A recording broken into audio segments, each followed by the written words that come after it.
Hey everyone, it's Celeste and welcome to my BookTube channel. Today I'm filming a tag. I haven't done a tag in, I don't know, a long time. Like, I just don't do them very often. But I saw this one on a friend's channel and I just thought, hey, this is interesting and I wanna film this one. So the original of this tag is from Spread Bookjoy, and I'm going to have everything down below as far as links and crediting and all that good stuff. The friend that I saw do this tag that I wanted, that made me like interested to do this tag to see what my answers would be, is Alex over at Alex Black Reads.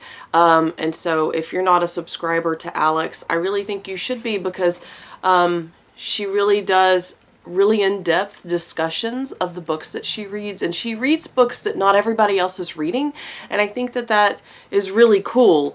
Like, I like watching a lot of different booktubers, but sometimes when it's talking about the same books over and over again, it's just not that interesting anymore. And so anyway, this tag is the evolution of a reader tag, and I will get started with question number 1. Okay, so question number 1 is what you read. How has your taste in books evolved, I guess, over time? So part of what made me want to do this tag is that I'm a little bit older than a lot of other booktubers.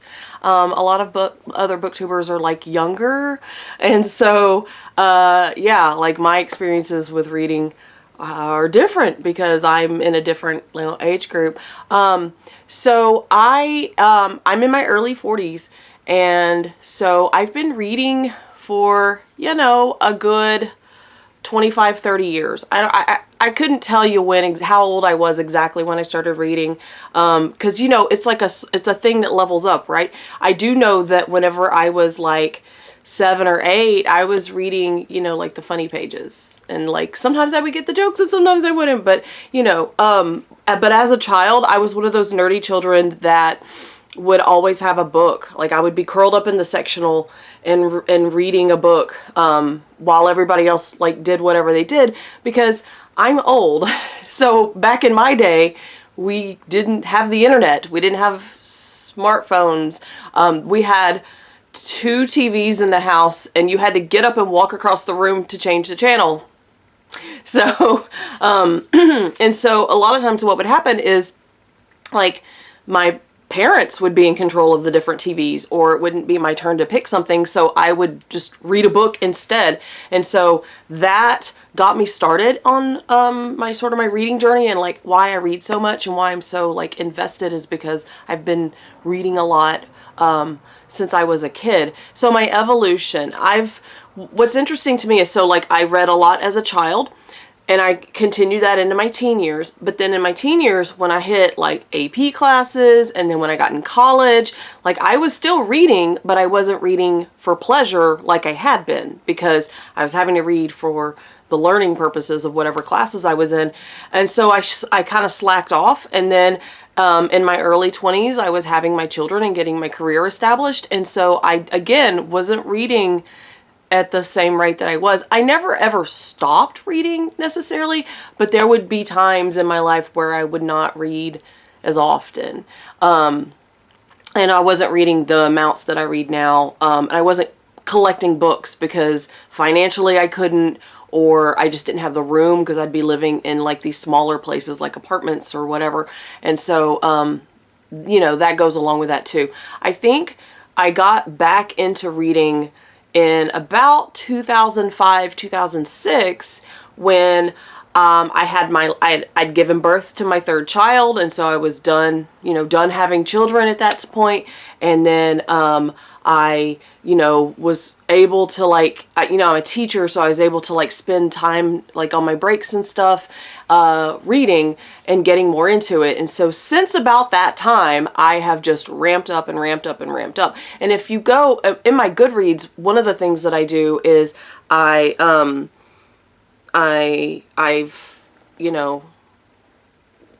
tracked it by year, so you could tell where some years I have a lot of books read and some years I don't have a lot of books read. So there's that. My taste in reading, I pretty much read everything. There were times when I would read like young adult and middle grade when it was more appropriate. I started reading things that I should not probably have been reading. Like I was young and reading like a Danielle Steele novel or a Stephen King novel. Probably shouldn't have been reading those at the times that I was reading those, but I did. And then I still read a lot of things that are not written for me, like young adult or middle grade or what have you. But I went through a phase right around college where I became what I call a book snob, where if a book wasn't of a certain caliber, I wasn't going to waste my time with it. But I've let that go because all reading is worthwhile reading. That's it. So it doesn't matter if you're reading great classics or you're reading, you know, smut. I don't care. If you're reading, you're reading. That's cool. Great. Do your thing. Like, I don't know. So that, I guess that's a long way of like answering that one. Okay. Question number 2. How you read. Okay. How you read. What has, how has the format of my reading changed, or has it changed much over time? So, again, because I'm old, when I was reading as a younger person, all I had accessible to me were paperbacks and hardbacks. And I was checking things out of the library, or I was reading things that my parents had around the house. And so it was whatever was available. So I wasn't picky as far as like whether it was a hardback or a paperback. And then once I was able to buy books with my own money, like for example, when Stephen King was releasing The Green Mile, he released it serially, and I was of an age to read them and buy them, and so I bought each teeny little piece of it as it came out and read it serially, and they were in like a paperback format. So yeah, it was like a lot of my life, it was like whatever format was available for whatever I wanted to read. Now that I'm older and technology has progressed and I have options, I love all the formats. Like, I'm a format whore. In any given time, I have an audiobook that I listen to while I drive. I have a book going on my Kindle because my husband goes to sleep before I do, so I can read my Kindle in the dark because it's backlit on my iPad. You know, and so I have one going there. And I usually have like a hardback book, which most of the time is one of my book of the month books. And then I may or may not have a paperback going. As far as like paperbacks and hardback, paperback versus hardback, it depends on what I'm reading. I don't mind a hardback. Hardbacks are fine, but when they're really big, chunky books, I sometimes more prefer a paperback just because there's not the added heft of the hardback cover. And then if they get floppy, the floppy paperback, right? I do not like mass market paperbacks. I don't like the size, the little weird. I wonder, like, it might have to do with like my past and having read mass market paperbacks when I was younger, or I don't know. It's just the small size. I don't know. I don't know what the deal is, why I feel that way, but I really don't care for like those mass market paperbacks, whether they're the tall ones or the short. I don't care. I don't really like those, but really pretty much everything else I'm okay with. Like, I'm not going to be too picky on that. Okay. So the third question, how much you read. Okay. And so it's kind of like nested questions. Do you read more or less than previously? When do you read? How often you read changed? So first question, I read more at this point in my life than I have in the past. I might have been reading more when I was a kid, talking like pre-middle school, but I wasn't tracking it. So, and you know, memories that far back, like, how accurate is that? But I would say probably I read more now than I ever have. And like I mentioned in the beginning, a lot of the amount of that I read had to do with things that were happening in my life. So there's that. When do I read? I read when I'm driving because I use an audiobook. I read before I go to bed at night, I usually have my Kindle and I read at least a little bit in there. Sometimes I get hooked and I read a little more and then I'm sleepy the next day. I try to read at least every day. Some days I get more read than other days. There are some times when it's just literally like a few pages, but I really try to read every day. I will say on days when my mental health is not where it needs to be, I probably get less reading done if I'm going through something. Like, I think that's true for everyone, so that shouldn't be really surprising. How often you read changed? Yes, because sometimes in my life it just hasn't really been conducive to what's going on. Like when my kids were babies and you're changing diapers and you're sleep deprived and I nursed. And so like there were times when I was just engulfed in that. And so I wasn't able to read as much.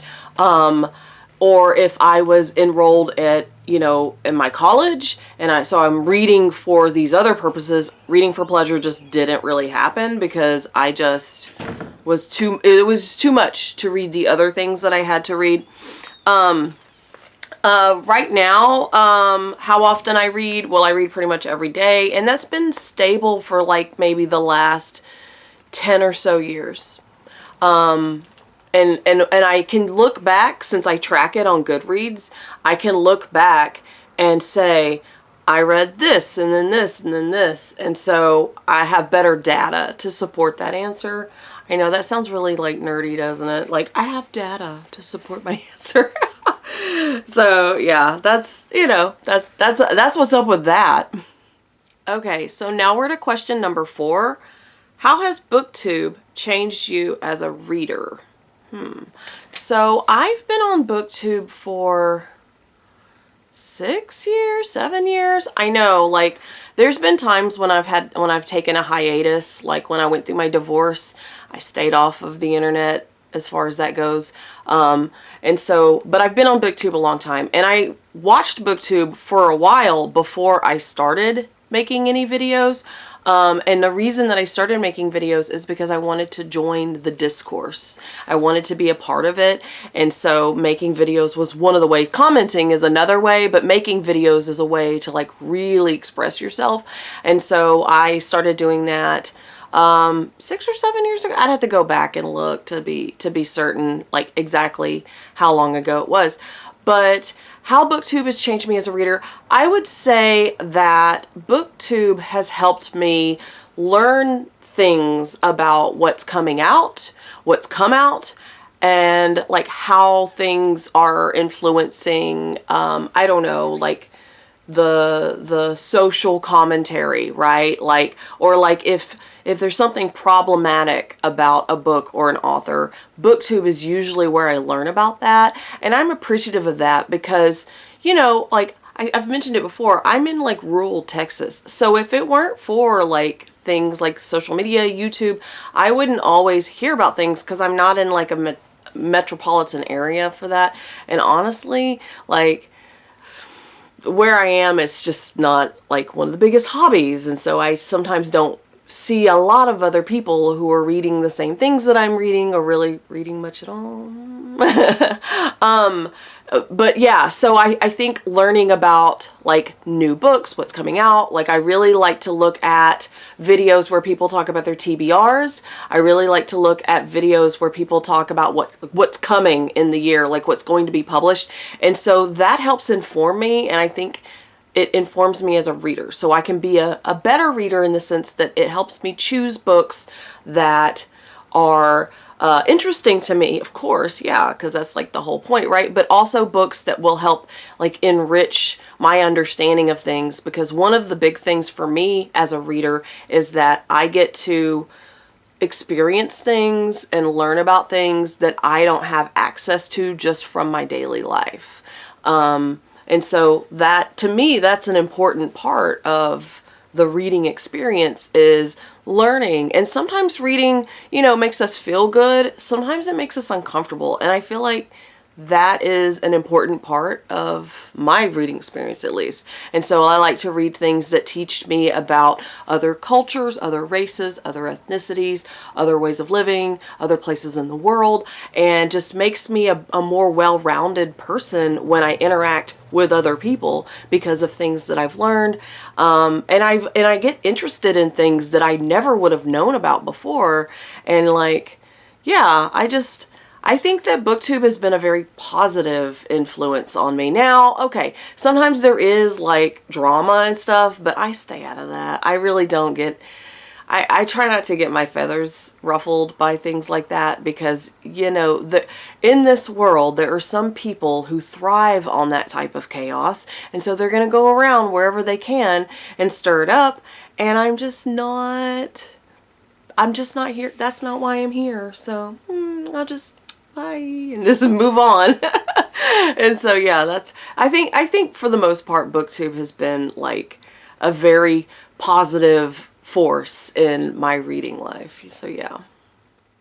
Okay, and so item number 5 is to tag people, and I don't know. I feel like that's a little invasive. It kind of reminds me of like chain letters or chain letter email type things. Like, I tag you, you know, you gotta do this. But if you see this video and you're interested in doing the tag, let me know. Like, holler at me and let me know that you're doing it, because I would like to see, you know, everyone else's responses to this. I think it's a really like interesting exercise in like sort of self-reflection, especially on a hobby that is important to so many of us. So yeah, I'm not gonna explicitly tag people because that just doesn't feel really comfortable to me. But yeah, if you're like, if you want to do this tag, do this tag. That's what I did. I was just like, oh, I like that. I'm gonna do it. So anyway, that's it for this video. Covered all the questions. Kind of meandered on the first one, but I think I pulled it in. If you like my content and you want to subscribe, that's cool. Feel free to do that. If you want to follow me on other like social media areas, I'm more active on Goodreads and Instagram. I don't think I've gotten on my Twitter in a while. I might take that off because I honestly, like, I don't know that I want to be on Twitter much because of the Musk. But anyway, let me know down below if you have any, you know, discussion about any of the answers or any questions or anything. And I will see you guys in the next video. Bye.